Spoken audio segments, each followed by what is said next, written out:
না উড়াইয়া, না নাচাইয়া, না কাঁপাইয়া।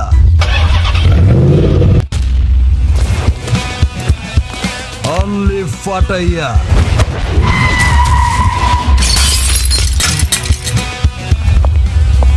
আমি আওয়াজ একটাই, জয় সল্লরংবাজের জয়।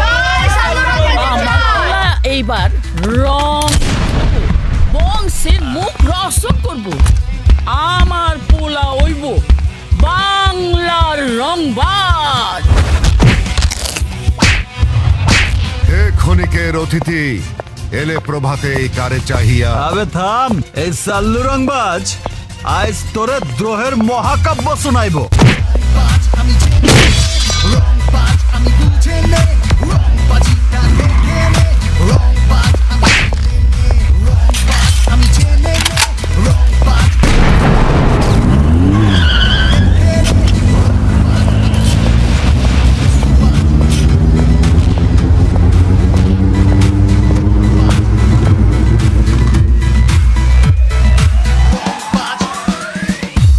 তাহলে বাইরে পড়েন রংবাজের রংবাজি দেখতে।